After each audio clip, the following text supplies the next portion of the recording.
Alright everybody, welcome back to the Game Speak episode 2. My name is FakeThriller.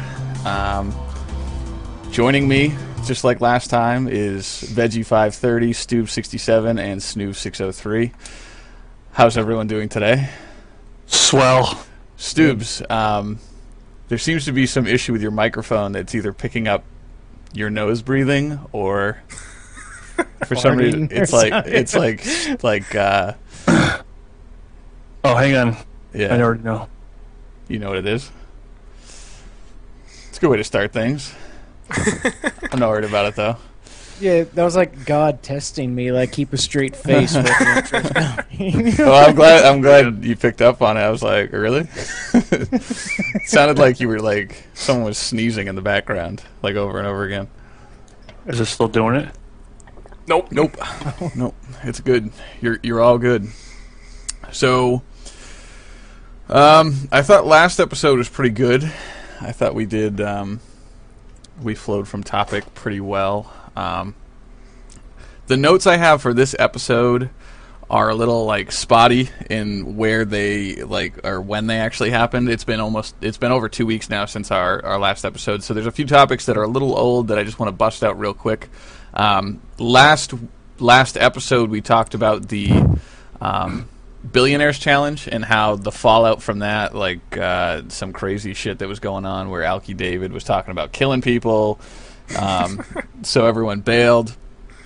And then from the ashes of the Billionaire's challenge came this Call of the Community tournament organized by, I think it was Pyro Puncher and Eric the Aviator, and it turned into this huge thing where there was a bunch of teams, there was a draft, and all this money was raised for charity. Did anybody watch any of it when it was live streamed?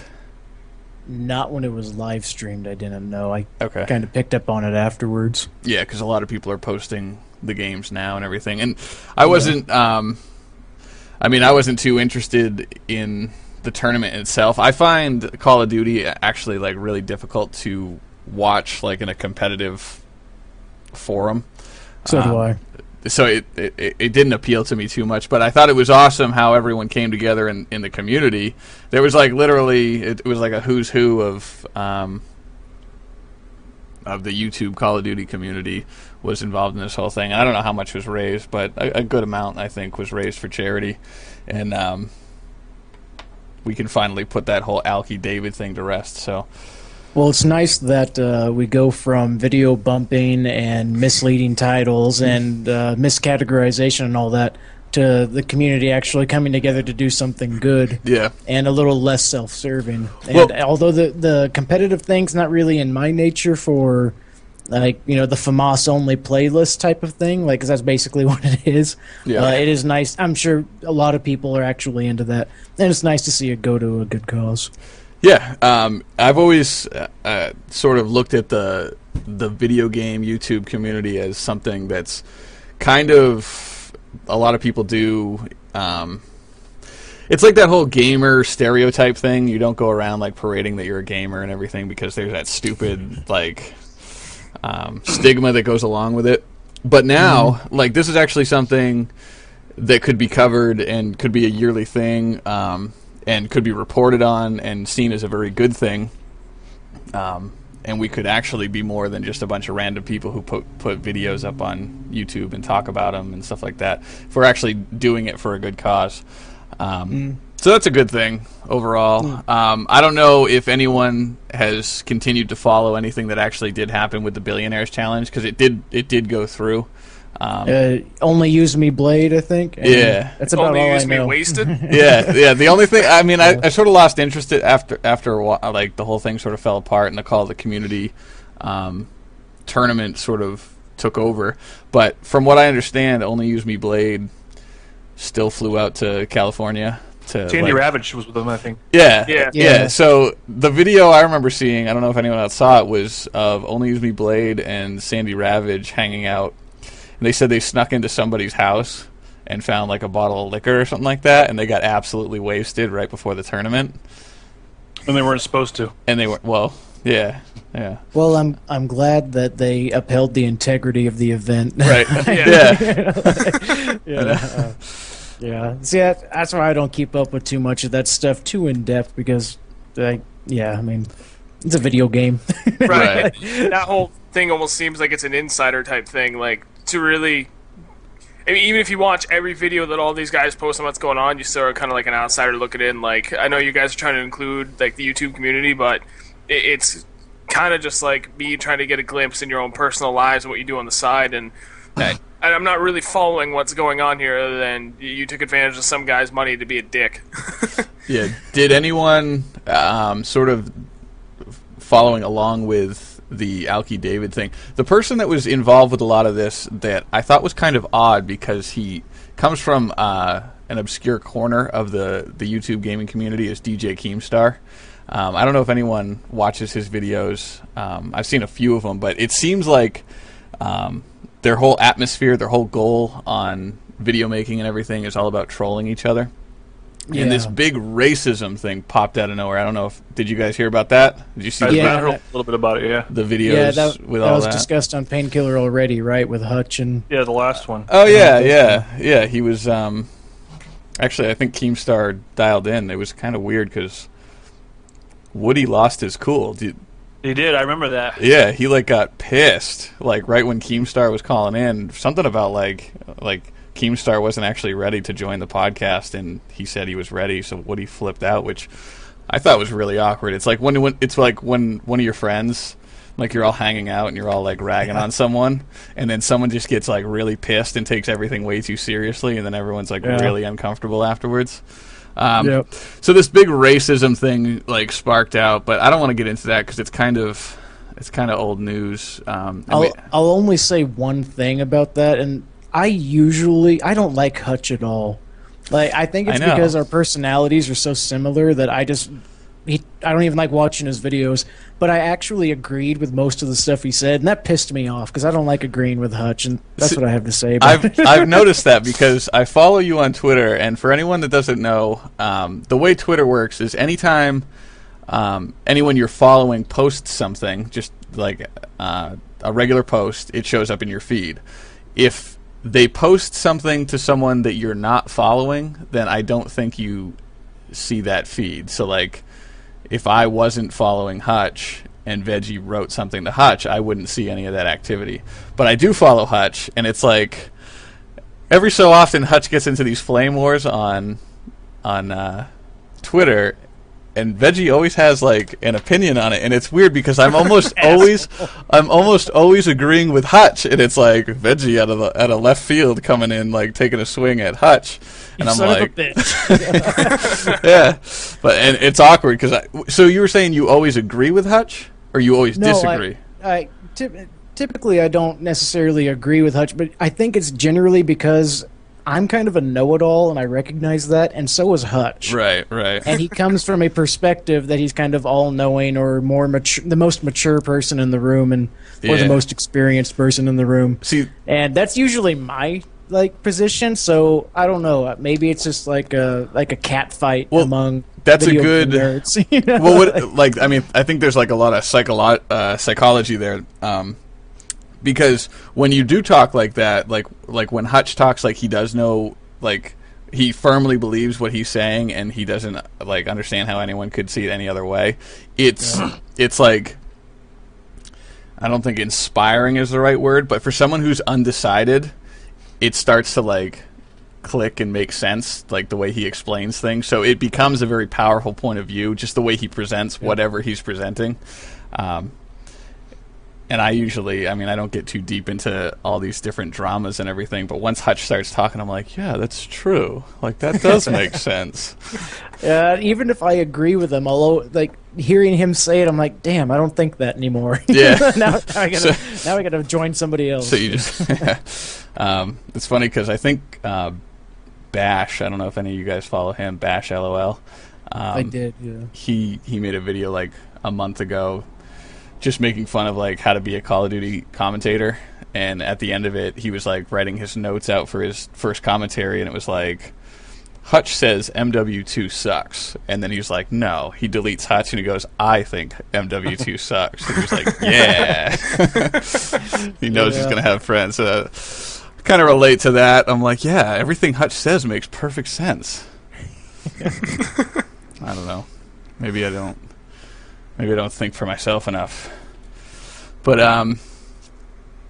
anyway, new topic. Yeah, Hutch pisses me off. I'm getting pissed in here. I can't do let's go on to some video game topics. I want to talk about Call of Duty Elite, which is the new sort of stat tracking system that they're integrating into the Call of Duty world.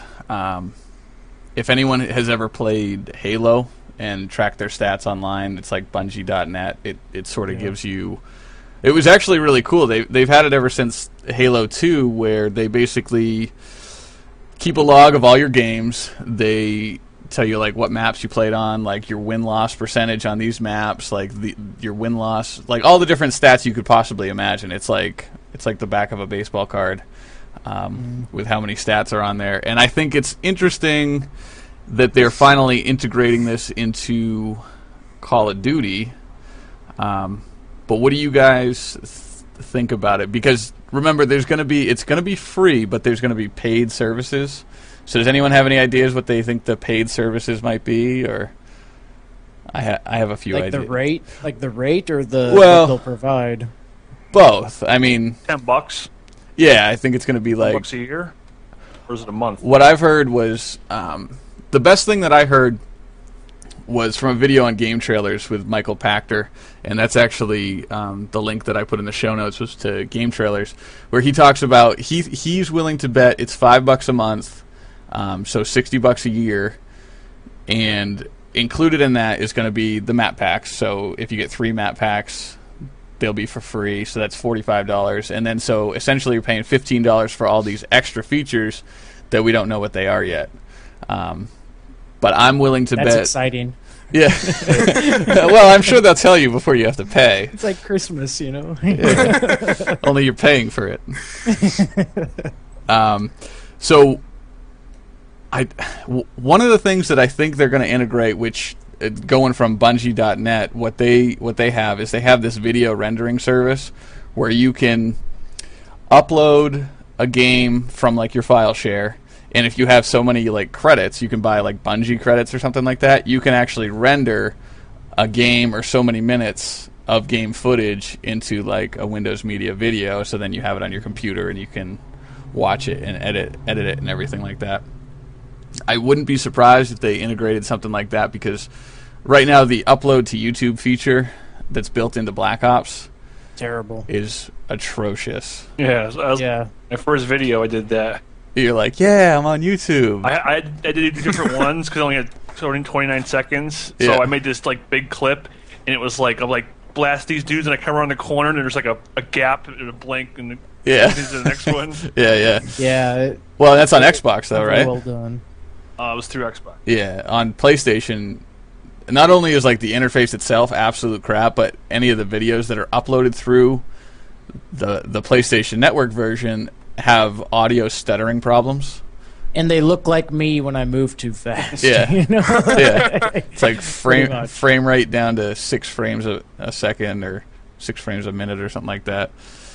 And so I wouldn't be surprised if they integrate some sort of video rendering service, which, just like when theater mode came out, it's not going to be as good as actually having like an HD PVR or some other kind of capture card and stuff. But I think they'll be able to get a few people. Well, I haven't decided, but I mean, according to how much it costs, I might sign up for it just to see what it is. Yeah. But I mean, if you're getting the map packs with whatever the deal is, and let's say it is $60 for a year, I'd do that. I mean, this isn't something new. I mean, if you play Battlefield, I mean, this has kind of been a long-standing thing. If you buy the game brand new, you get a code so you can play online. Yep. If you're a cheap ass like me and go to GameStop and get it used, or Amazon or whatever, you have to actually pay $15 extra to pay online. I'm actually and you get all the map packs and stuff. Right. I'm actually in 100% support of that system, where you get, I'll say, rewarded. If you buy the game new, you get rewarded by all the extra stuff that they're releasing to everyone, and it would be free if this used game market didn't exist. As opposed to like the Call of Duty version where you have to it goes both ways, because then you can't delete like everyone loves to delete map packs in Call of Duty and go back and play with the noobs that haven't paid for the maps. But I mean, I thought it was awesome when I bought Bad Company 2, because I was showing up to the party like 6 months late, but I bought the Ultimate Edition or something like that. I bought the Ultimate Edition, and it like says right on the cover that it comes with all the downloadable content and everything like that. And you don't even get that out of, like, you can't even buy World at War right now with all the maps included, I don't think. Oh yeah. That game's completely hacked. Yeah. I haven't played that's it. too bad. I recorded myself playing the other day. It was there was constant dogs out. The host of the game, you couldn't kill him, and he was just flying around the map. It's kind of weird. I don't see how people find that to be fun. I mean, even if you're the hacker, like that's I just wanted to check. I just stayed in for about a minute and a half because I was like kind of just checking it out. I can understand when it comes to people that like hack and stuff like that. I can understand there might be some fun, like thinking back to the times I was an asshole when I was 14 years old. Like, oh, this is gonna be so funny. I'm gonna hack these kids and like. Yeah, okay, I'm sure that the first time it's fucking hilarious, but for 5 minutes. Yeah, and like you gotta wonder, like, what is that kid still laughing like 3 weeks later when he's still doing it, like getting a major nerd on because he's, oh, I'm still hacking. It's like, does it not? I'm in the floor. How does it not lose its appeal after a while? Like, and then same thing with kids at Boost, like especially on Modern Warfare 2 now, where it's like it's not. Well, I guess that's debatable as to what's the go-to game, Modern Warfare 2 or Black Ops. I still think Black Ops has the edge, but it's like, for the sake of the argument, Modern Warfare 2 is not even the go-to game, and yet kids are still going out of their way to hack and like boost and everything. It's every like, time I play, and I get messages every other minute. Oh, boosting 10th lobbies. Yeah.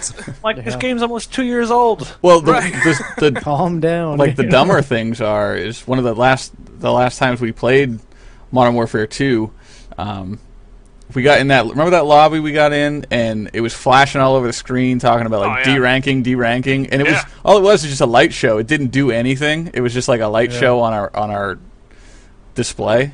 But I straight panicked and was like, "Get out now!" Well, that was like the first time. Then we stayed in the lobby like the entire time, and it didn't do anything. It just advertises their website. Yeah. I've seen it linked to YouTube channels before. It's like, you know, I don't know how we got to this from the Elite subscription thing. we have a problem with wandering. But with the whole Elite subscription thing, I don't see anything wrong with it. I think it's good business to give people more stuff to buy, and as long as it's optional, I mean, there's nothing ethically wrong with it either. Yep. If you couldn't, use the FAMAS unless you paid an extra $5 a month, I could see the problem. Right. Well, and that's the other thing that people are throwing around a lot with this Call of Duty Elite. They're saying like, oh, you'll get access to, like, you know how you get like pre-order bonuses where you get like a certain gun if you buy a GameStop and stuff, or you get it early. People are saying like maybe you'll get a different skin, like. Of a gun, same stats and everything, but no, damn it, no. That makes a difference. Well, Battlefield and Medal of Honor did that successfully too. With like, I think in the Medal of Honor you could get the M60 and some other gun. Yeah, and I forget what it was in Battlefield, but they had like the Spec Act kits, where you could get basically just a different skinned gun. It didn't give anybody any advantages or anything, and like a dumbass, I think I spent the extra $10 on the extra kits, and I mean, big deal. Right. Go get a job, and I mean, especially for the prices we're talking about.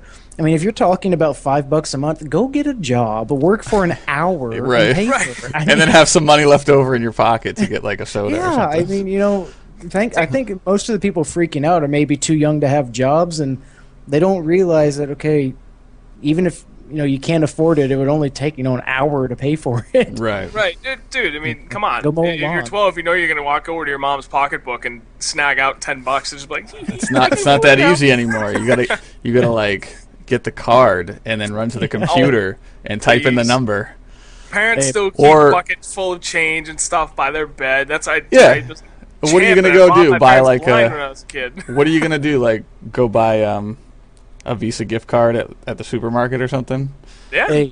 Hey, I'm 24 years old and I got my parents' credit card numbers memorized. Yeah. See, a smart guy. Start learning young, kids. He wants those map packs. Well, you could probably just convince them to use the autocomplete on their web browser anyway. Yeah. Like just hit 1, no, delete. Like 2, okay, there it is. There's their entire number. Enter, autofill. Thank you. Yeah, but I think the service could be worth it. If they're going to have 3 map packs, I don't think Infinity Ward has ever given out 3 map packs. But it could be argued that last year it didn't happen because of like the whole feud that happened at Infinity Ward and everything. So maybe a 3rd map pack wasn't in the cards, seeing as how they couldn't even patch their own game. Yeah, Or even 2 map packs. I mean, if we're talking about 2, then and it is 60 or whatever. Yeah. I mean, we're talking about a couple bucks a month. So. Yeah. And I assume they're going to have. I mean, maybe it'll be monthly, but I assume they're going to let you just pay for it up front and be good for a year. Right. I would be annoyed if they were going to take $5 out of my account every month. Yeah, I would prefer to just pay the $60. But it looks like, according to an article I found, EA is doing the same thing with Battlefield 3. They're going to have what's being called BattleLog.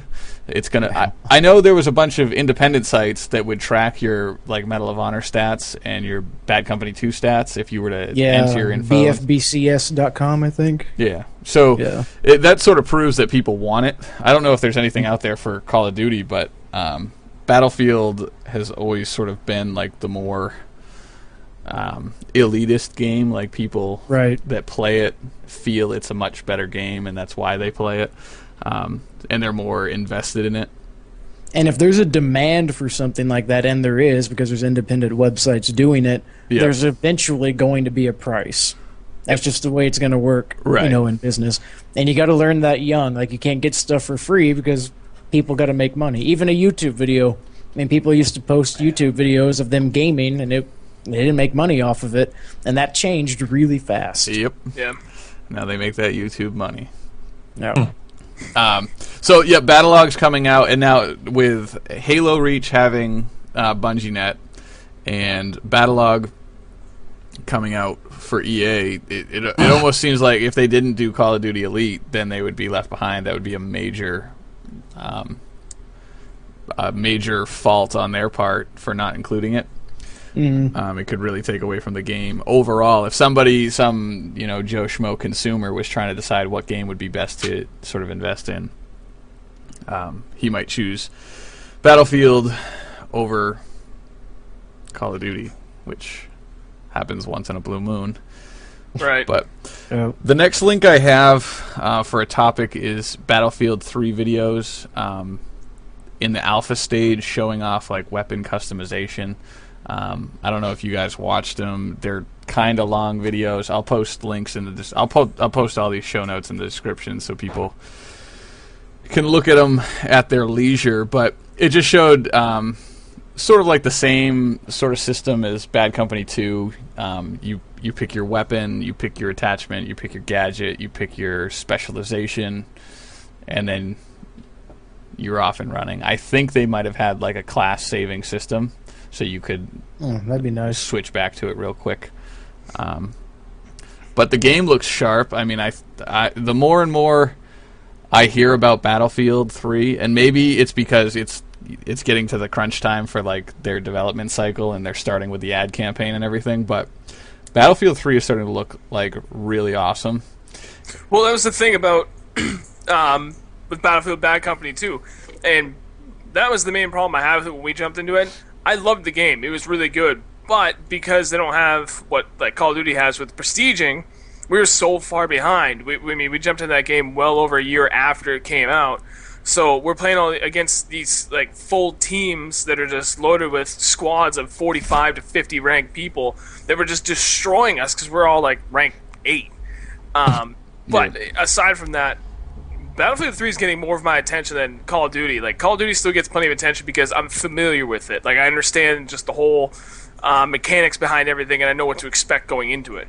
But there's no denying that Battlefield 3, without a doubt, looks better and sounds way better. Like, everything about it, just mechanics-wise, and not talking about the gameplay, just seems so much more crisp and more realistic than what Call of Duty has to offer. Yeah, all the motions seem to have weight. Like, I don't know if you've seen the trailer that I'm going to talk about, but there's a part where he knifes the guy. And Bad Company 2, and I don't know about the other Battlefields, but I'm assuming they're sort of similar. The knifing animation was this, like, sort of drawn-out event where you got to run up to the guy, and then you take your knife out, and then, like, the camera swings. You mean you can't stab him while you're shooting 3 feet behind? Yeah. No, it turns into this big, like... The motions themselves, the movements, the game itself seems to look like it has more weight behind it. I know it's not going to translate into the snipers, but I'm saying, like, every other gun sort of looks like... And it starts to seem like it's going to start to act how you'd want it. Like, RPGs are going to be able to destroy parts of buildings, and you're going to have debris blowing up all over the place. Not where it's like certain parts of the building are what degrades over time, or like, I don't think it's going to be like in Bad Company 2, where once the building takes so much damage, it just starts to creak and fall down in the same manner every single time. I think it's going to be awesome. You're using an LMG. It might not be the most accurate thing, but you can plop the bipod down, and you can actually give covering fire for once, which is something that you'd always feel like you should be able to do in Call of Duty. Like, you got this big, slow gun with a lot of bullets, and all it does is really just mark you for death. Like, if you're chugging down the M60 ammo, people hear you from a mile away. World at War had it, right? Covering fire? A bipod. Oh, I think as an attachment. I don't. Yeah, you could plop that in a window, I think. Which, I mean, it didn't work out too good. The only thing I worry about that, like in Battlefield, is if the sniper situation is kind of similar. Like, I feel like as soon as the bipod comes out, you're going to get killed because of the sniper rifle. Right. I mean, it's going to put your head in a very predictable spot. But that's why I was saying it might not... like, I know the snipers are going to cry again, because it's going to have to remain basically a one-hit kill to the head and neck, and then a two-shot for everything else. 'Cause that's the only way to make it not overpowered. Oh yeah, absolutely. Which is the only thing that really worries me about Battlefield, Black Ops gets complained about by a lot of people because it's slower than like COD 4 or MW2. And that's the only thing I worry about with Battlefield, is that the maps are going to be too big with not enough people on it to necessarily get that action that people really like. And I hope that's not the case. I hope the thing that's good about Call of Duty is that they have map variety. That for every map like Crisis, there's a map like Nuketown, or firing range compared to Array. There's small, there's medium, and there's large maps. And Battlefield Bad Company 2 didn't have that, and it didn't have a variety of game modes either. Right. So it had it needs more diversity, so that, I mean, why not throw in a free-for-all on a small map, I mean, something like that to kind of condense the action a little bit, especially for people that don't play in full parties, because there's a lot of people that don't play with other players. There's a lot of randoms. And this could be a problem that's just caused by, the life cycle of the game, but when I first got it, Bad Company 2, that is, I was stuck in a rush game. There's like no time limit or anything. You just got to run out of tickets. Right. Like, and so everybody but like one... Actually, I think it's even possible for the other team to completely quit out. Mm-hmm. And you're not playing against anyone, so you're sitting there with 7-8 guys on your team, maybe more, and it's up to the game to refill the other team. Yep. And it happens 1 or 2 players at a time, but I don't know if you've ever joined a game where it's 1 versus 8. I immediately quit. So I was actually stuck in a game for the longest time, and I didn't want to quit because, I mean, we were winning, obviously. Yeah, no, and that happens. That it gets especially on PS3, because there is less players overall. Yeah. But yeah, that's some of the things that kind of hurt it. That's what kind of turned me off about it, was it's a more team-oriented game, and I never really had a lot of people to play with. Yeah, that's to me, that was like the deciding factor as to why Call of Duty still owns over Battlefield. Like Battlefield 2, or Battlefield Bad Company 2 was really a fantastic game, but it's little details like that you mentioned, Veggie, that kept it from being able to even possibly overtake Call of Duty. Because it had a lot of little issues like that were like, they're nice to haves that make that take the game from being just good to being, holy shit, I want to play this game above and beyond anything else. And I think that's going to be the big difference maker in Battlefield 3. They're going to take all that crap that you were just like talking about, like everything they missed in Battlefield Bad Company 2, and put it in Battlefield 3 and give it that variety and the diversity that will appeal to a much larger audience. So, well, like Stoobs was saying there, you know, if you don't have somebody online to play with, like, what game are you going to go to? Battlefield or Call of Duty? Right. It's Call of Duty every time. Duty. Yeah. Yeah. I mean, just because of that alone, and so, I mean, that hurts. And you know, I've got a lot of playtime on Battlefield Bad Company 2, but I mean, I had a lot more on MW2 because of that, and even Black Ops. I just logged in my 12th day on Black Ops, and you know, I haven't played probably an hour of Bad Company 2 in a long time. It's too bad too. 'Cause just talking about Black Ops and Bad Company 2, like I feel like Bad Company 2 can have better gameplay than Black Ops, and I feel like it looks way better. And going back to what I was talking about with like the weight and everything, like once you get into it and you sort of feel the difference of the two, you can start to appreciate the feel of Bad Company 2. So it's a shame that it didn't get, I mean, it gets sort of washed over by the Call of Duty giant. But I have seen an article, I've seen a few articles that talk about the map size for Battlefield 3 and that they are scaling it down for the console versions. That'd be nice. They are. I mean, I'm pretty sure it's all but confirmed. So less places for the Wookiees to hide. Yeah. All of them. The other half of your team. Yeah. Yeah, I don't know if they'll implement. I know Wings of Redemption was talking about some rule he wished they'd implement about like the first two people on the team to pick a sniper class. Yeah, hold the sniper class until they quit, or like switch classes, and then so there can only be 2 snipers on each team at a time, which would be pretty awesome. And then if they allowed that, then they could change sort of the mechanics of the sniper rifle again and make it more, more feasible to play that, like get those one-shot kills from afar. Like I think they should maybe integrate like a distance rule where if you're within 10 meters of somebody, like you're running around trying to quick scope or something like that, then they shouldn't allow you to get a one hit kill. That's not a headshot, but yeah, the damage is lower at a distance and at a close range, and better like in medium sniper range. Right, like sort of read your behavior and know if you're playing like a sniper. Yeah, that'd be nice. So they do. I mean, I guess they are changing the maps and everything. What that's going to actually equate to, who knows? Because when you talk about a Battlefield map anyway, they're enormous. Like, if you take the entire map of a Rush game, it's enormous.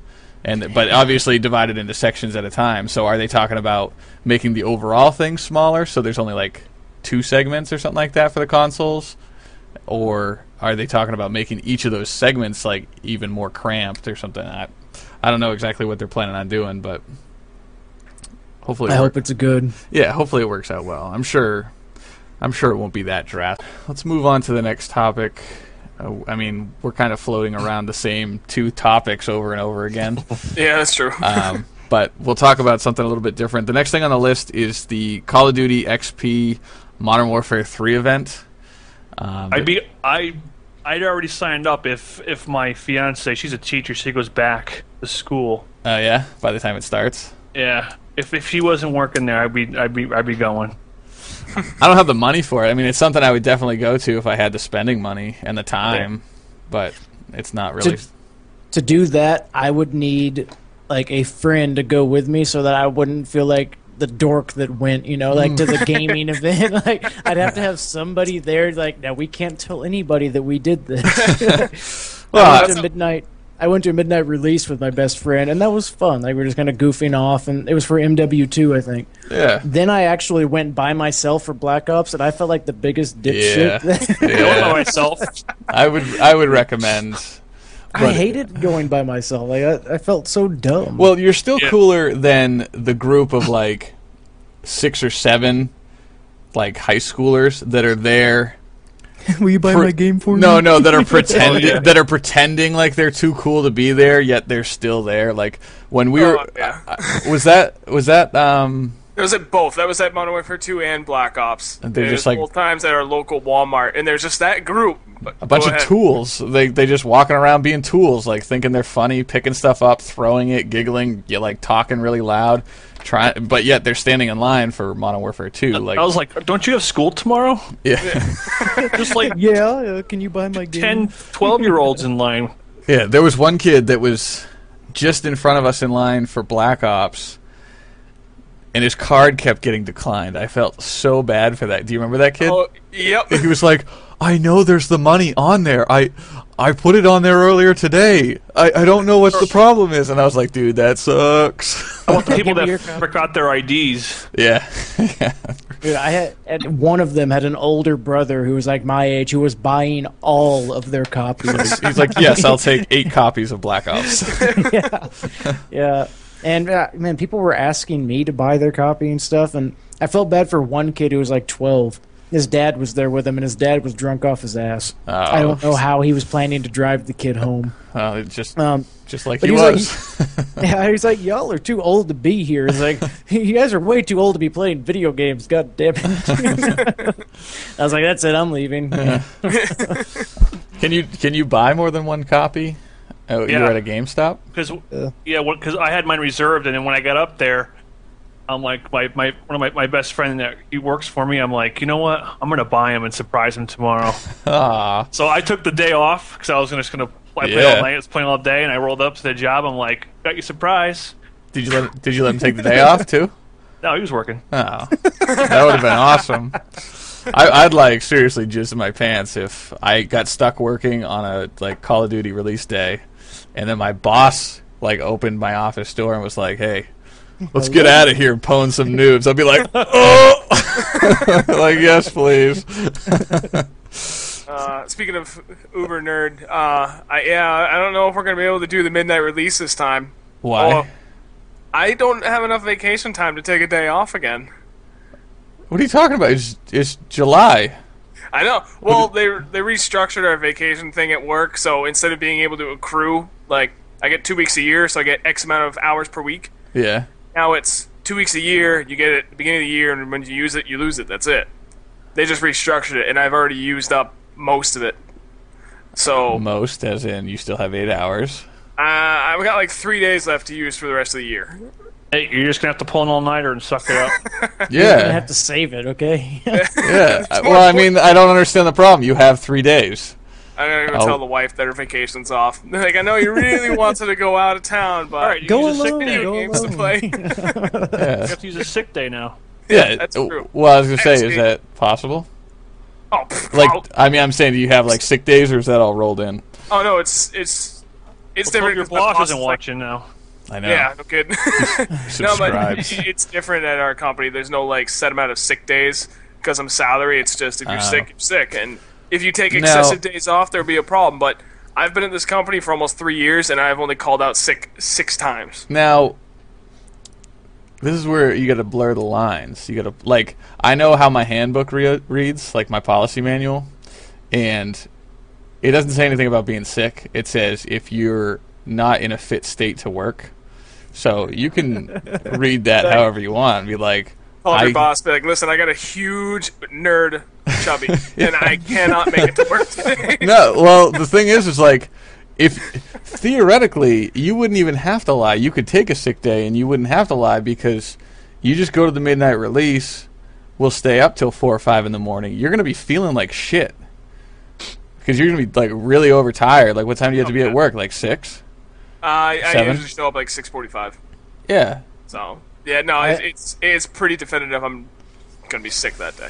Oh, okay. I call with one of those things that they can't really ask about. Like, you know those commercials with Viagra where they say if it lasts for more than 4 hours? Like, I can't come into work today. You gotta, there's certain key words that if you slip in during your sick call, they won't question you. The last thing you want to do though is throw in the sick cough.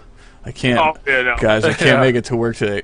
I don't feel very good. They're like, yeah, you just happen to have to cough while you're talking to me. Yeah. I get it. Just tell them you have diarrhea. Right, that's one of the key words: diarrhea and vomiting. And they're just like, oh, just stay home, please. Yeah. Like, not a problem. Yeah, like, I like Veggies though. I'll be like, listen, dude, I'm on hour 5 and I'm really freaking out. My wife's stoked, but I gotta get the fuck to the hospital now. I know. You know what they tell you to do if you're suffering those issues? They say light a match, blow it out, and then touch the tip of the match to the tip Obviously, of your a dick. doctor must not be saying that. No, that's what I heard they tell you to do on like the hotline if you call like for help. Why? No, I think it forces the pain receptors to go off, and it starts a chemical reaction as opposed. It already hurt. Yeah. All right. We're talking about Viagra now. Fake. All right. So everyone would be down to go to the Call of Duty XP events.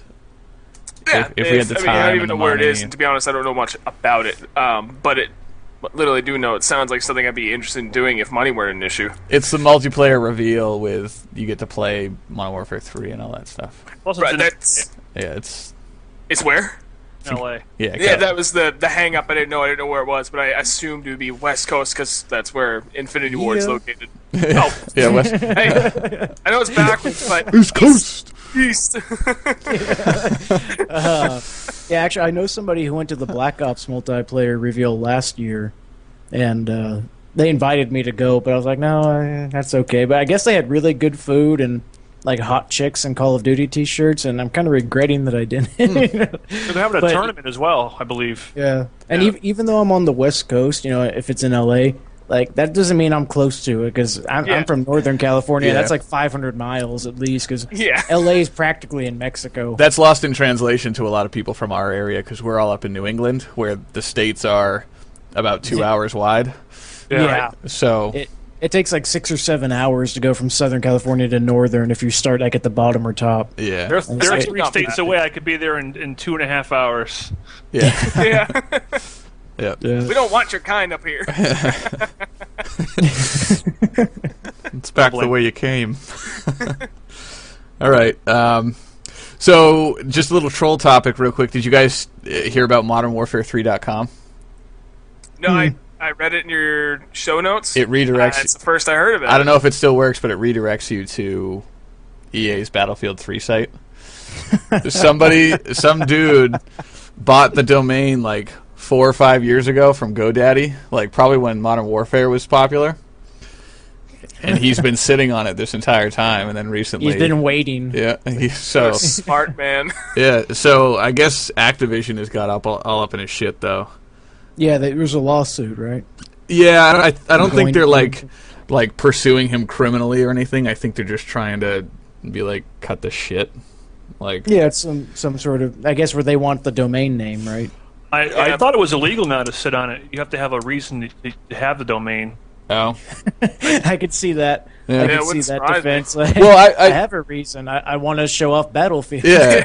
I remember like back when like the .com boom was happening, people were just buying up like whatever you could buy. Like if you happen to be like a tech savvy person that knew the internet was going to blow up, you could buy like abc.com or one of the giant, like, name a giant company.com, and then just sell it to them for like a few grand a few weeks down the road. It was legal extortion, basically. Yeah. I mean, you bought Like, something and yeah. then you sold it. Yeah, and you could basically just hold out for any amount of money you wanted, Yeah. that they would pay. And just Because what are kinda they going to do? stick it to them. Well, Yeah. and they It's just like, changed I the can't- law too, where now it doesn't have to be .com or .tv or anything. You can actually get like .Chris is the man. I think you have to pay like decent money for it and everything, and it has to be approved by something. But by some .veggie. Yeah. .veggie. Yeah. You could. You should do it. I'm digging it. All right, you want to get to the big fat daddy topic here? Yeah. The Modern Warfare 3 confirmed features. This was pulled off of some gaming website. I don't remember. Maybe my link will tell me. Nope, it doesn't tell me. I don't really care. So we're going to run through the bullet points, I guess, and then we can talk about each one as they go. The first bullet point is Call of Duty Elite will be built into the core gameplay. We kind of already talked about that. I imagine, like, if you go into the Black Ops stats right now, you can get like pretty detailed information on like all your guns and your character's stats and everything. So I think it's going to be something similar to that. I've seen screenshots of the beta on the internet, and it looks just like the in-game menu of like your heat map and your stats and your weapon stats and all that stuff. So I imagine, I don't know why they even need to point that out, but well, if they ended up making you pay for the things that Black Ops already did, that would kind of suck. Yeah. But, I don't know if that's how it's going to be, because I really do enjoy how Black Ops put a lot of stats in there for you to look at and everything. So it'd suck if they made you pay for something that you already had for free. Right. Well, that's probably why everyone got up in arms about it originally. They're quick to jump. But at the same time, like I said, if it's like $1 or $2 a month, minus the map packs, whatever, then okay, not a big deal. But that would kind of suck. Yeah. Yeah. Do you mind if I grab the next two on that list? No, go ahead. Okay. Say that the next two on our list of confirmed features. Security is top priority for Infinity Ward, which is good because of the whole PSN fiasco that we just had recently. Granted, that's well above and beyond what Infinity Ward has to handle, but it's good to know that on their end they're going to do whatever they can. Well, and based on the state of the Call of Duty games that are still in play right now, that are, like we talked about before, that are hacked as shit. Yeah. So, but this one, I think we're going to get into pretty in depth. Post-launch updates are a priority for Infinity Ward. As we all know, that is, like, to me, the most important thing about any game that is released. What are you going to do post-launch for patching? I've said it before. I'm not the only one. Modern Warfare 2 is one patch away from being fucking great. Like, it would have been this just immortalized game. It would have blown the Call of Duty 4 away and everything. So when they say that their post-launch updates are a priority, what do they mean? Is it just going to be the whole, we'll just throw out like a couple things here and there, spend very little money because we want to maximize our profits? Or are they like full-on serious, we're going to, listen, for the next year, we're going to patch the shit out of this thing. We're going to listen to the whole community and take over from there. I'm sure they want to make the buyer feel comfortable since what happened in Modern Warfare 2, Right. But you got to balance that whole thing. It's still a business, so how much money and time are they going to invest into something when it's technically not going to generate any more income until... But then you go back to Chris's point he made in a video he previously posted on our channel. I believe it was titled MW3 Excitement. This is going to make or break this franchise. If, depending on... To me, personally, in my opinion, I think depending on how they handle it with the post-patch update or the post-launch updates, they're walking a fine line, man. I know that the more time they spend on these patches is technically money lost, but they need to maintain their customer base if they want to continue to sell these titles. Well, and what I want to see too is like Black Ops has been patched. That's been great. The thing I hate about it is the vague way that they patch things. The patch notes are a joke. If anyone wants to see what real patch notes should be, go to StarCraft2.com and just pick any one of their posts referencing patches like balance. They talk about game balance patches. They talk about map patches, and they don't just tell you what they did. They tell you why they did it, and before they do it, they say this unit is acting a little differently than we intended, so we're considering doing this, this, and this to it. And then a week later, they'll come out with like a trial mode where they say, we've enacted these changes to get a feel for how it plays, and we're going to be taking the data from this. And then they finally come out with the final patch, and they say, this has been changed to this, and then they give you a paragraph saying, like, based on the gameplay we were feeling at this level, like, this is why we did this is why we did that. None of this, like, sniper rifles have been tweaked. Like, I don't I don't want that. That almost causes more, like, speculation and misinformation, because then you got people running on there and going, oh my god, quickscoping's back, or sniping feels way easier, but all they did was happen to get host a game or something like that. So nobody really knows anything about what they're doing, and they give you, like, Blizzard, when they patch StarCraft, they give you specific numbers. They say, we've changed, like, this unit's attack range from 1.6235 to 1.4338. Like, they get it down to, like, the 1,000th decimal place or something like that when they make a tweak, because that's how they do it. They got to write it in the coding or something, so they have the data. They're just keeping us in the dark. I assume to get power boners or something. Well, I remember when Infinity Ward patched lightweight on Modern Warfare 2. They patched lightweight, and I think initially they had it to where it made you move 10% faster. And they told everybody it was 10, and now we've moved it to 7% to balance it out, because you moved way too fast with lightweight in Modern Warfare 2. If you delete all system data off your PS3 for Modern Warfare 2 and you play, like, clean without any patches, the game could probably be pretty awesome. Like, I remember 1887. Do you like care? Like, do you remember people running around with, like, MLC with the care package out, like, holding the care package? Dude, they're running so fast that their character animation is bent horizontally at the waist, and they're like, you're like, I can't shoot this guy. I see him coming. He's just dashing across the screen. Like, I have one memory of that in particular, that I was one away from Chopper Gunner and I had Nuke on, and I was like, oh man, I had an AA-12, like, all I need is one more guy, and one of those dudes ran through the door and just shanked me from like 30 feet away. You're like, first of all, you're half as tall as everyone else because you're swimming through the air, and then you get Commando like you wouldn't believe. Yeah, well, and the patch thing, the thing about MW2 in particular is they eventually got around to patching things like the care package glitch and the javelin glitch and stuff like that, and those needed to be fixed. Yeah. But the patches I'm really concerned about are the ones that Treyarch has been doing, where they tweak a gun, statistically and make it a little more balanced, or they remove the ability to use, rapid fire and extended mags. Those sorts of things. Yeah. Because in MW2, the patches they needed were heavily game-altering. You had to get rid of Danger Close, not just get rid of one-man army replenishing, in my opinion. Right. You had to tweak Commando so that it had way less range, and they just never did any of that. Yeah. No, they didn't. I mean, they never... Did they tweak a weapon at all? Because I don't even... I mean, the 1887s, yep. I'm surprised they tweaked the 1887s, because... To me, they weren't that much worse than Commando or Danger Close or any of that crap. That was early in the life cycle, though, so that I think that would explain that.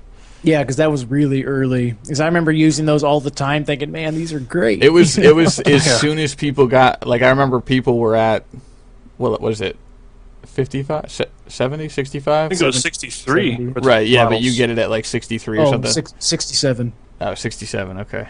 Yeah. I remember being like level 48, and I remember a specific game on Subbase where the guy was in the middle, like on B-Dom, and I was by the Jeep. Over in the corner. I don't know if you guys know what I'm talking about, and he shot me from there with the models and killed me, and I was like, what the hell? And I was like behind the Jeep too, so he hit me with like 2 or 3 pellets. But, yeah, I really hope that they're sincere when they talk about wanting to update the game. Well, look at it as like, let's say they're a candidate for like election or something like that. Can you put out like a post or like a press release without addressing these things? Like, these are very vague bullet points that can be interpreted to be very favorable for them. But like post-launch updates are a priority. Guess what? Map packs are updates. That's when the money hits the fan. Yeah. After the game releases. And, I'm not going to really be expecting them to be as good as Treyarch was in what they're doing. But what I'm really just looking for is that they don't have things so imbalanced, because that's what the problem with MW2 was. Black Ops is probably the best Call of Duty to date. The only problem with it that I can really see is that it's too slow. Yep. Because of, it's Ghost and there's no stopping power and people just camp in corners and really slow the game down. MW3, all it has to do is take MW2's formula, get rid of Commando and Danger Close and, like Death Streaks, and get rid of those mistakes, and it's going to be a really good game. Because you're going to get, 30 new maps or 20 new maps and all that stuff. And, new weapons and just all that's going to be really great. It's just a matter if there's something that just makes the game infuriating to play. And or an MW2. I'm sorry. Yeah, go ahead, Stooks. I've been, I've been playing some Modern Warfare 2 lately, and it's like, the one-man army noob tube thing just destroys the game for me. I gave up on it pretty much. I'm just gonna wash my hands with it, and the only game I really play is Search. Yeah. You don't see a lot of that bullshit in there. Yeah. It's a pretty clean game, but it's like, when I'm glad I'm like hearing all these things, because I'm very like hesitant to buy this Modern Warfare 3. I just don't have a lot of confidence in it because of this past stuff. But I love Call of Duty, and I'm going to buy the game anyways. But I'm just right. How much how it goes. credit? How much credit do you give it? Right. How long are you willing to trust it? And what I hear from a lot of people when I'm bitching at the game, when I'm playing it, how that stuff's happening, is this. This would be an awesome. This game would be perfect if all that bullshit wasn't in there. Yes. Yep. And if you look at the track record for Infinity Ward, 3x frags and martyrdom and all that in COD 4, and then basically crap just as bad or worse in MW2, it does make me really nervous. And I think if the game does get better in MW3, it's going to be largely because of the YouTube community and the feedback that they receive. Oh, let me bring up a point that I didn't put in the show notes, but I came. You look so excited about this. Yeah, I was hoping I would remember this, and this is like the perfect lead-in to what to this topic. So David Vonderhaar, he's the game design director at Treyarch, and he's like pretty active on Twitter and everything. And he's the one that talks about like what they're thinking about doing for balance patches and everything. I'm in one of his circles on Google Plus, and back on July 22nd, this is what he posted. It said, "Google Plus wants me to share my thoughts," he puts in quotes. So he wrote, "I don't care how many YouTube subs or Twitter followers you have, and I really don't give a fuck if you're a Machinima Premiere director. That doesn't make you special, and it certainly doesn't give you some type of privileges where I have to tolerate what an asshat you are. If you don't like Black Ops or Call of Duty, don't play it." You know what? I kind of support him on that because he took so much shit over the sniper rifles that I kind of give him anything with it, because the community of quickscopers and that still give him a bunch of shit over ruining the game. Yeah. Basically for them. And like Muzza Fuzza is a guy I think who really goes after them for that, because he just plays for fun and he doesn't care about winning or losing and all that crap.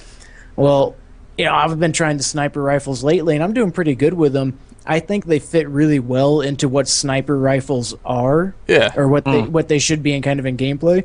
I've got over a 2 KD with the PSG-1. PSG-1, it's a good gun. Yeah, I like it's a good gun. Like, I don't know, I think YouTube.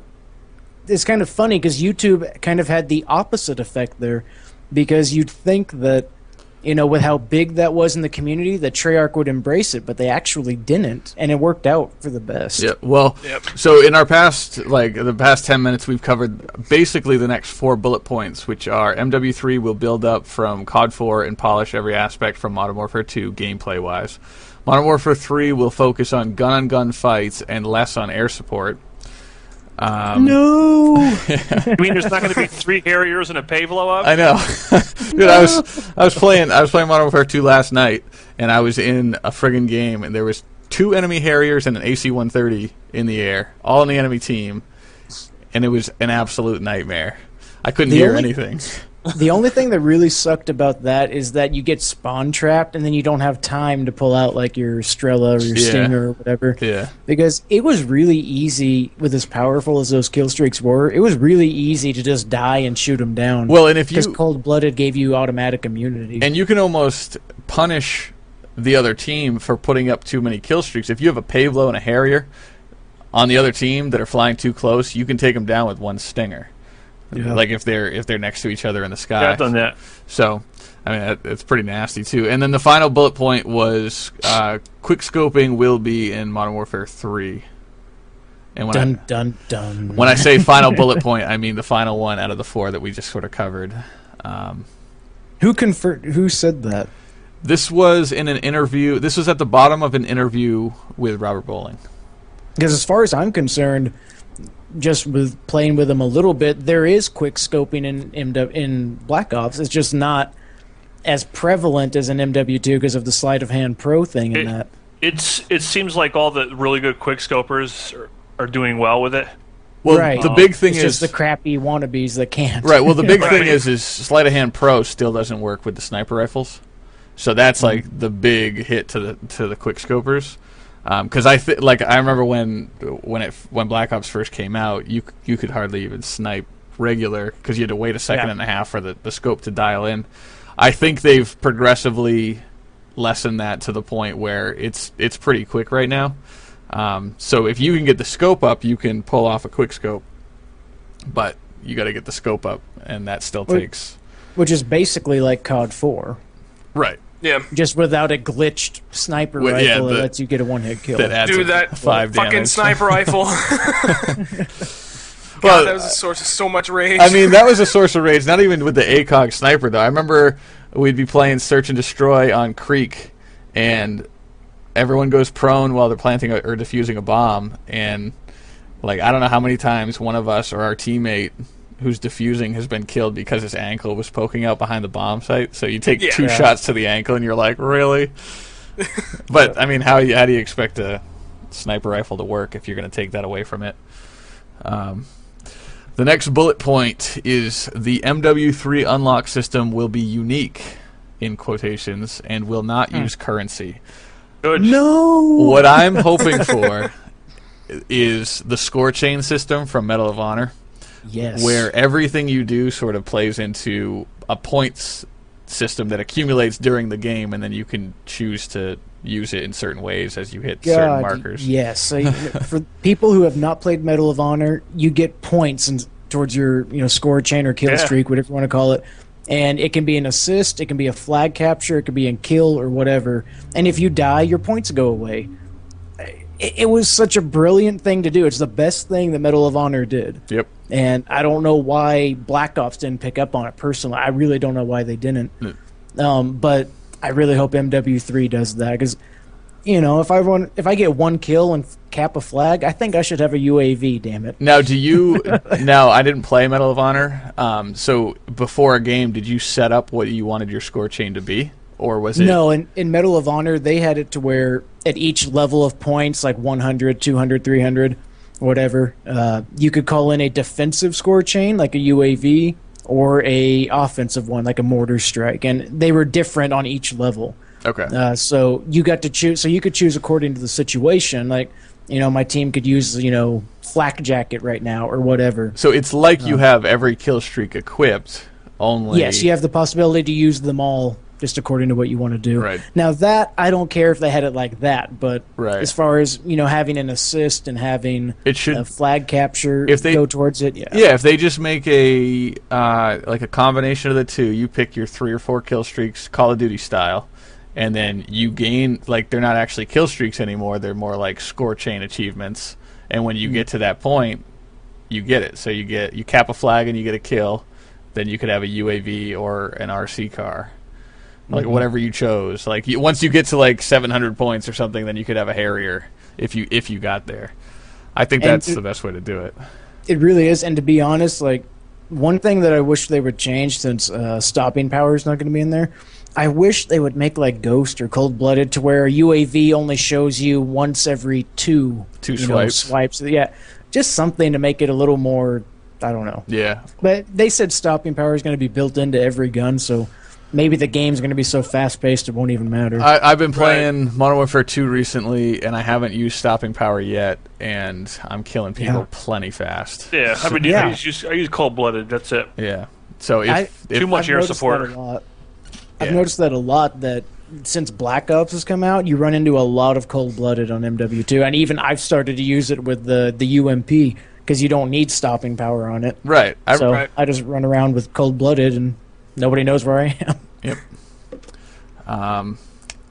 Then it goes on to say the kill streak system has been revamped. I imagine. From what I heard, is they're going to go back to like the 357. I would hope that they don't do that. I would like what we said before, like keep these high kill streaks in, let you pick what you want to try and obtain, and then make it based off of points. Like take away the fact that they're kill streaks, put them as like score chains, basically. Right. I think that would be the best way to do it. It's just what I've heard on some news channels, because they want to keep it more gun on gun. Right. Unless air support based, and that's kind of how Call of Duty 4 was. Yeah, but the only thing I don't like about that is, Black Ops has bare bones or classic where you can go play through, and nobody plays it. Yeah. Last time I think I was trying to play it a couple of days ago on the PS3. There was only 400 people on the playlist. It's not exciting either if you think about it, because it basically means there's UAVs up constantly. If they do it the same way with the 357, airstrikes every so often, and helicopters, it's not exciting. Like you don't have there's nothing more epic than running around on a map on Modern Warfare 2 and watching an AC-130 rain down on people. Like just seeing explosions going off in the background, or even like when a javelin missile lands and that giant plume of smoke goes up and you can see it from like any part of the map. Like that's awesome. And like when a Predator missile lands and kills like 2 people that were like closing in on you, like all that shit is so epic that and a helicopter can't like possibly even and do the same thing.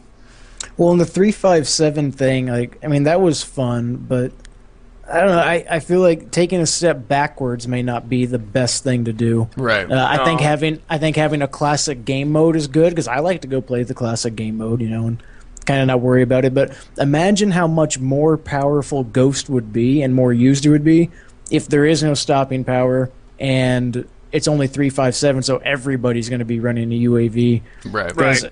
9 times out of 10 in the bare bones playlist, people are running Ghost. Well, it's totally unbalanced, because there's no reason not to use Ghost.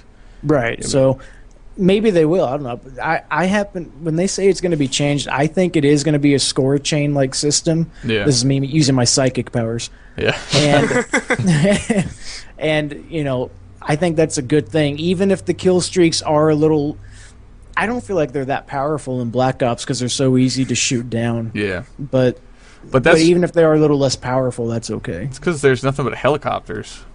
Yeah. Everything has one flare, and then it's down. So I don't know. I think I saw somebody mention that they wanted a kill streak to be calling in like 6 veteran bots. I don't know if you guys have played combat training on veteran. They're hackers. But, no. Yeah. That would be awesome. That would be really funny. I don't know how it would work out, but. When they turn with their submachine gun and pick you off all the way across the map, headshot. They fire 3 lies if those got called in, because even with dogs now, people just hide in a corner, aim down sight. SEAL Team 6 has entered the map.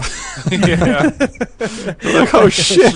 That replaces the nuke. Claymore. Didn't they try and put SEAL Team 6 in the game as your team? Like, how you play as like the rebels or something. I thought I remember hearing them try and put SEAL Team 6 in. Oh, I'm not sure. Either they didn't allow it or they did add it. Got some flack for it. Yeah, well, yeah. They didn't just do it on a whim.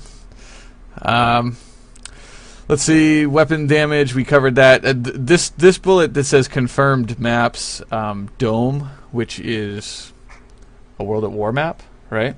It's the same name, right? Is it the same map or just the same name? Oh, I don't know. Maybe they're playing text-based games with us. They're trying to screw with you. Damn, they're phonetics. Yeah, I don't know. That doesn't mean much to me because it's going to be a new map regardless. That was a fun map, too. Theater mode is making a comeback, which is huge. Yeah. I think that's the best idea. Yep. Look what the community was without it for Modern Warfare 2 and COD 4, and then it's fucking blowing up exponentially with Black Ops. Keeps people honest, man. You can't. Yeah. You know. Yeah, I've heard about one boosting scandal since Black Ops has come out. Like, you don't hear complaints about boosters at all. And that one, I don't know if you guys remember the match on Havana.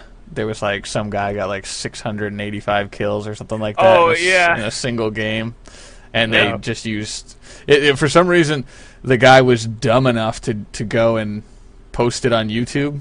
Yeah, it's actually, if you go to my channel and see a guy multiplayer report, yeah, he has a video on it. He actually joined, somehow got on his friends lists. Right. The video's hilarious. This guy is like, he's a sick sense of humor. He did like an investigative report, right? Like and the way he does it, you'll be in tears laughing. Yeah, I think that's the video that I watched because I know I don't care. Like, if somebody puts 685 kills in Demolition, I go, well, clearly that wasn't a legitimate game. No. In any regard.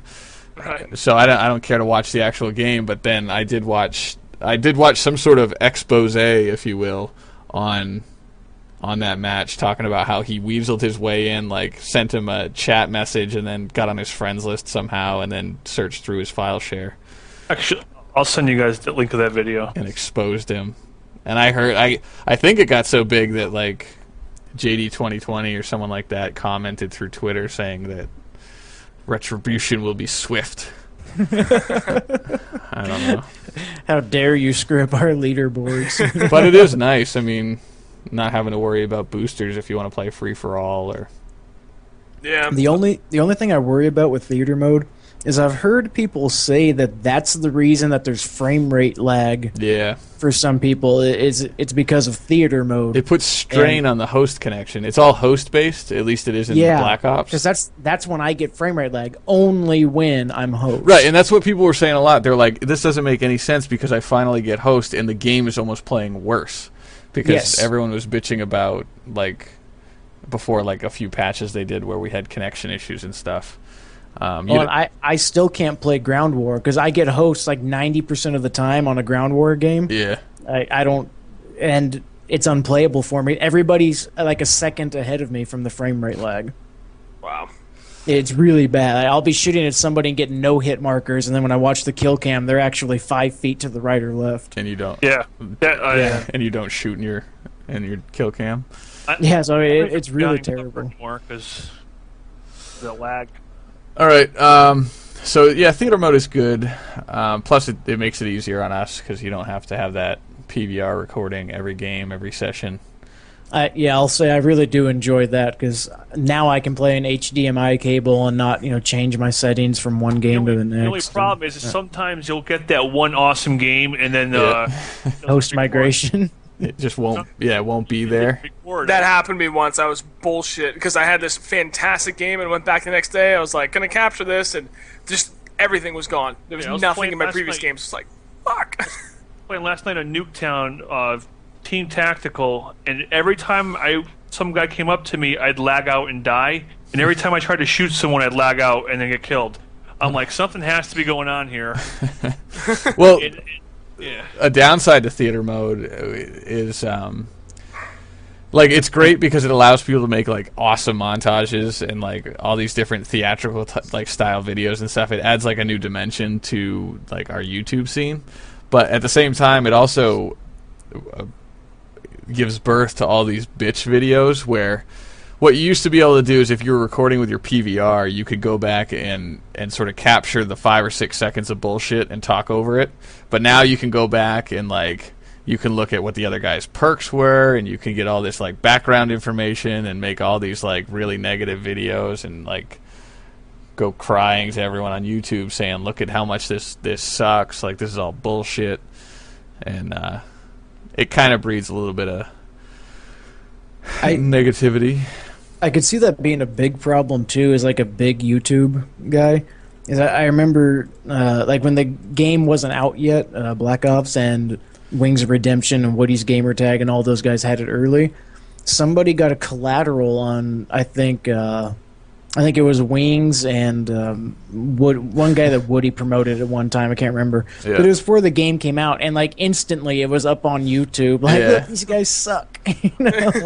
Well, I remember they were actually concerned about that. Like how they were saying, how long is it going to be until somebody like caps those games where they go 4 and 10 and then rage quit and starts posting them up. And I know actually our buddy G Unit had a whole issue where some guy was trying to get famous off a video that they found in his file share about them playing against a bunch of AFK players in like a ranked match or something. So G Unit was running around like getting headshots and all this shit. I mean, no one's ever going to get famous by putting other people down like that, but it's another tool for like trolls to use, basically. Yeah, I actually trolls, man, like they'll do anything to piss you off. You know?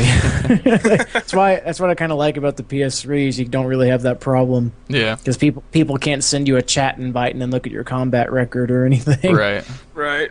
But then again, you can't have cross-game chat or anything like that, which is actually really sweet on the Xbox.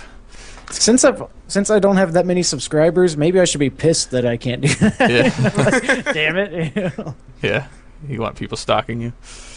Yeah. Well, the last topic I have on the list is very small, and I don't know why I have it at the bottom of all this, because all it is an article talking about how Modern Warfare 3 will have more options for party chat. I guess on the Xbox 360, they had party chat disabled for the entire game for Modern Warfare 2. Just to avoid situations where search and destroy, like search and destroy and everything like that. So basically all this article alludes to is they took some time and coded it right, so in search and destroy you can't have party chat enabled and everything. Oh, that's good. So you're not talking to each other while you're dead.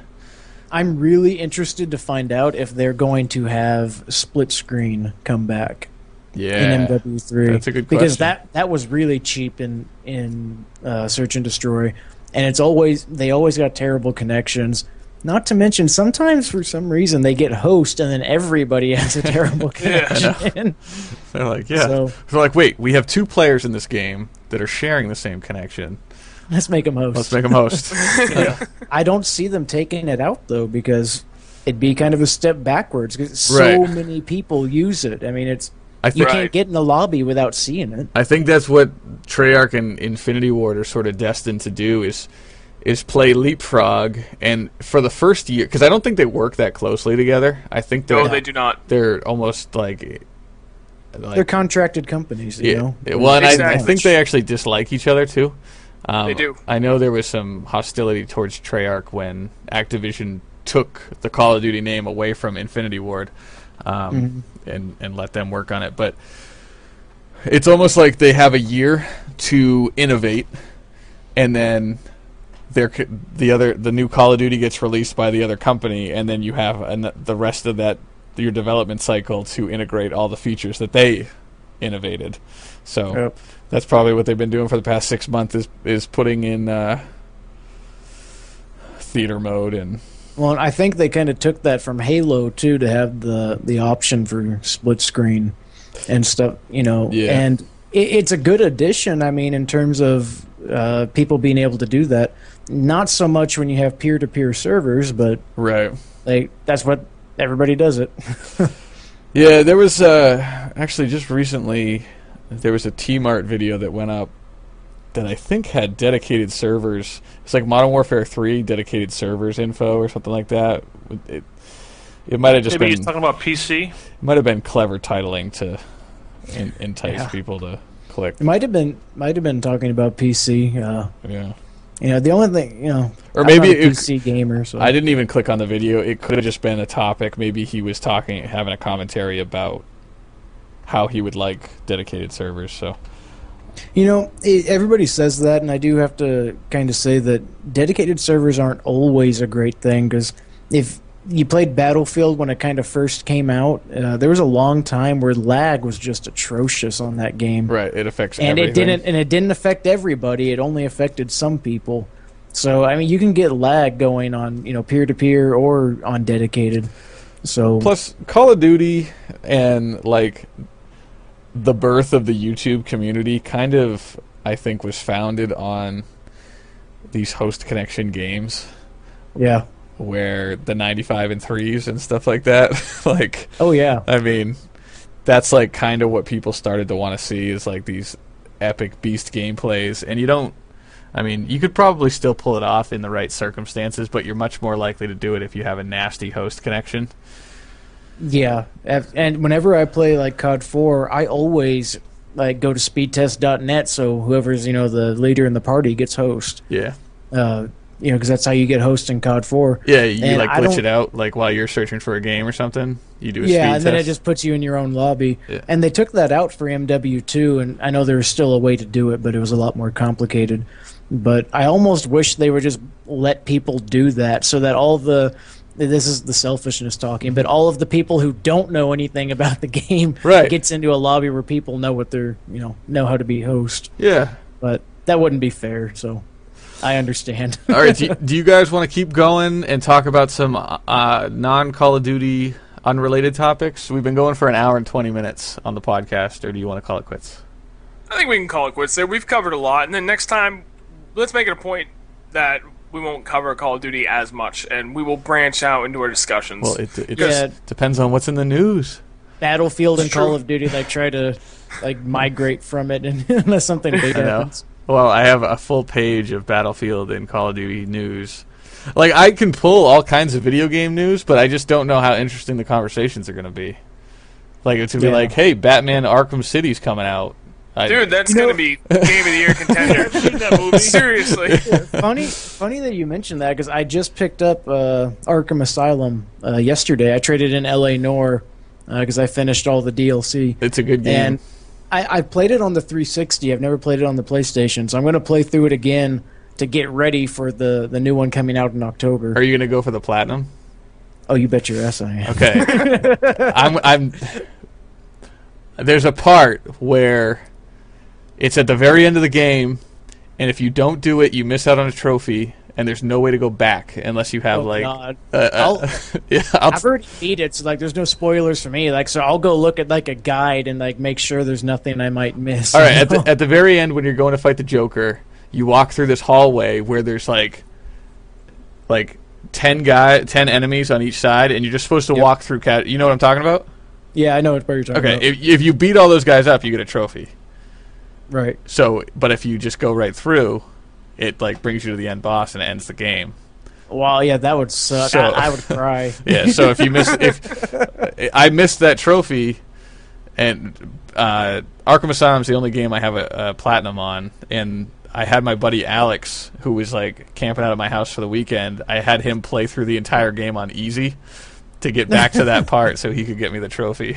I'm actually doing that over this weekend. I'm a booster because my best friend, he camps, and Kyle. He's a really slow player. Yep. And it's taking him forever to rank up. So we've agreed that I'm going to rank him up to level 50 on this prestige. Oh. You better not say his screen name because we're going to report you. So he can actually get there because he's played 18 hours and he's level 30. He plays so damn slow. Man, it's frustrating. It's frustrating to watch. Yeah, I told him not to prestige again, but what can you... It's the casual player.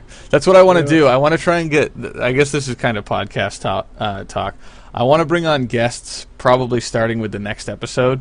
And one of my goals for a guest to come on is somebody who doesn't necessarily play Call of Duty, but is aware of it and has opinions on it. Because I want to I want to ask them why they don't play Call of Duty and what they think about it, and ask some questions about do you know what OMA DC is? And they're like, no. And I'll be okay. That's good. So anyway, that's the goal. So if anybody has any good people for guests, whether they're in the Call of Duty community or not, they could put it in the comment section. That'd be a good idea. Or if you want yourself to be as a guest, put it in the comment section. That'd be pretty sweet. Yeah. Speaking of that, and I've said this in a couple of videos, when this goes up on our channel on Shoosty Bang, go ahead and blow up those comments. I've said it before, like interacting with you guys in the comments. We like to hear feedback. Let us know what you like, what you didn't like, what you want for the next episode. So yeah, give us feedback. Yeah, it's always helpful. Yeah, all right, so this pretty much is wrapping up episode 2 of the Game Speak. Veggie, where can they find you and follow you? YouTube.com/Veggie530 or on the West Coast. Oh. Come on. Come on. Are you looking for Twitter followers or not interested? I'm Veggie530 on Twitter, but I'm not really that active on it either. I just kind of follow other people, and I use it to like follow ESPN people and some gaming people, and just kind of in general. I don't do anything, terrific on Twitter, like tell great jokes or or link to funny pictures or anything like that. No, you just bash scene enters. Hutch. Yeah. If you're looking, I like scene enters. He's quaint and docile. If you're looking for a good Hutch troll, follow Veggie530. Stoobs, I understand you just got a new channel on YouTube? I actually, long story, but I had Stoop67 from way back in the day, and I couldn't find the email or remember the password. So I had started Stoop6767, and it was just a confusing mess. But somehow I've got it back to where I wanted it, so it's youtube.com/Stoop67. Sweet. And Snoov? I am also with FakeThriller on youtube.com/Shoostybang, SHUSTY. And you can follow me at Snoov603 on Twitter if you choose. I have decided not to be very active on it, but if I get enough followers and the situation calls for it, I will be a little more vocal. He wants to share his thoughts as he plays Call of Duty because he has them, and I receive them via text message. So if you're interested in hearing his up-to-the-minute thoughts during his gameplays, you should follow him on Twitter. I guess those could be pretty entertaining. Yeah. Because it's basically just rage mode. Yeah. And my name is FakeThriller. You can find me at youtube.com/Shoostybang or my Let's Play channel at youtube.com/FakeThriller. I'm going to be starting, I think, a Let's Play tonight of this new game called The Dust. It's a downloadable arcade game on the Xbox 360.